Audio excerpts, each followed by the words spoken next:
खैनी खाए बाबू?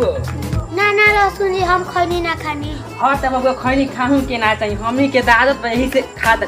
हम बीमल खानी बीमल खैनी ना खानी। सर आजकल के लड़कन के नाशा करे में सिखाऊं के नहीं खे। सिखावे के का बा घंटा लगावा पूजी खाते थूकत रह 24 घंटा। बाबूजी प्रणाम। प्रणाम। ई कौन तो नया नौटंकी चालू हो गई रे? अभी बेग ले कहां जाता है? बाबूजी हम बाहर जाता नहीं। बाहर जाता रे तो बड़ा बढ़िया के बात बा कि घर के जिम्मेवारी समझाता रे। बाबूजी अकेले नहीं की जात इनकरो के साथ में लेके जाता नहीं। पगला दिल बड़े का रे घर में तोरा माई की तबीयत खराब बा आते ही करे के बाहर लेके चल जीबे तो घर के काम अंगना के काम फिर खाना बना के हमनी के खियाई। बाबूजी एकरा ऊपर एको जिम्मा बा। दुआरा के गोबर गोथा रंगरा के चूल्हा चौकी एकरे को जिम्मा बा। अरे बहुरिया की तो लइका बा ते तो समझदार बड़े ते समझाम नहीं करे। जा बेटा जा। अरे जवन माई 9 महीना पेट में अपना पाल के तोरा के पोस पाल के इतना बड़ा कोइलो ओ माई के ते पेट पर लात मार के जाता रे। कौन कर अपन ज्ञान उ दोनों जन अपन मेहरारू लेके गइलो तो ज्ञान पादे ना गइलो ओकरा। जब हम अपना मेहरारू के ले जाता नहीं तो ज्ञान पादो करो।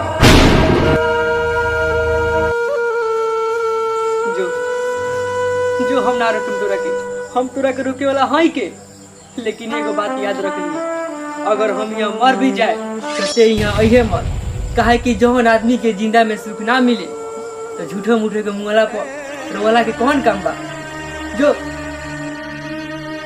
हे तले आँख में आंसू लेके बैठल वाले रोए खातिर हमरा सामने गर्दन कटा दी तो हम रोबे ना कर। चली जी।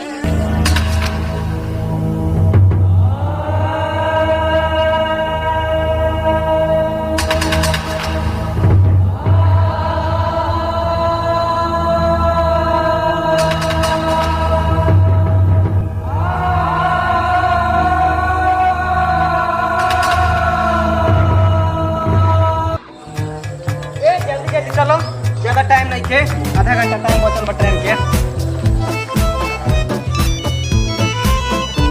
हाँ प्रणाम मई बोल ना का कहत रे। खुश रहो ये बेटी कहाँ बारू हो? हमने की जाता नहीं सर दिल्ली रास्ता में बानी सन ट्रेन के आए में आधा घंटा टाइम बा।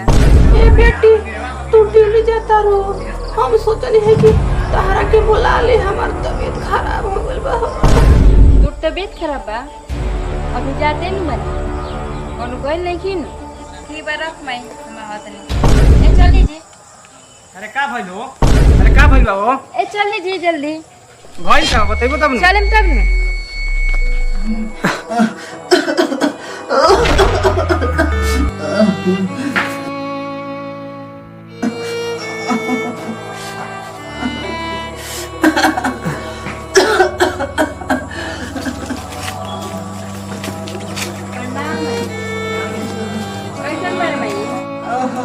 खुश रहो दोनों जना।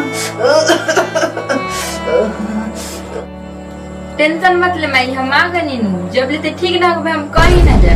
ठीक बा बेटी तमाची के ले जा अंदर मुंह धो के खाना वाला खिया कर तू मुंह धो के खाना खा ला।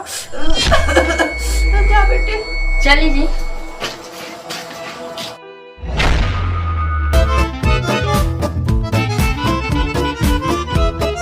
हाँ तो ठीक बा चलो 2 दिन अइला हो गई।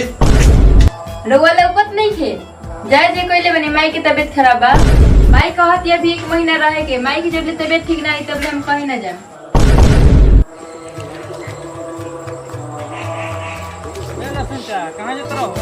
ए लहसुन चाचा एने आओ हई देखो काका बड़ा बढ़िया कहानी लइका देखो तो अपना गांव के आओ देख लो। एगो लइका अपना माई से आके कहता ये माई तोरा दूध के हम निक दे दे। माई कहली अरे बेटा मतारी के दूध आज लेके दे पहले बा आ ना दे पाई। बेटा जीत कैलस कहता ना रे माई हम दे दे। माई कहली कि ठीक बा बेटा समय आई तो हम बताए। वो बात के बीतला मात्र 3 महीना भइल। एक दिन माई सूते खातिर बिछौना करत रहली का कहली कि चौकी के कपड़ा से भिंजा के तो धो दली अपना योरे वो चादर बिछा के सूत गई। बेटा भी कहीं से आई और वही चौकी पर सूत गई। जब ओकरा पाला लागल तो धाई उठ कहता माई ई क्या कहले हमार नया कपड़ा भीज गइल, अपना ही चादर बिछौले बड़े, हमारे ही कर दिले बड़े। माई हंस के कहली बेटा तहार एक दिन भीज गइल तो इतना चिल्लाता रहा, हम तारा मुतल बिछौना पर 6 महीना सुतल बानी, आज तक हम तारा के कहले बानी कुछ। बेटा कान पकड़ के माफी मांगता माई सही बात बा, आज लेके हु माई के निक दे पहले बा आ ना दे पाई। कहानी गई यार यो लहसुन चाहे वो का तहार बेटा वाला से कितना नालायक बारा सब। हाँ तो जैसन करनी कइले बड़ा वैसन भरनी मिलबे न करी।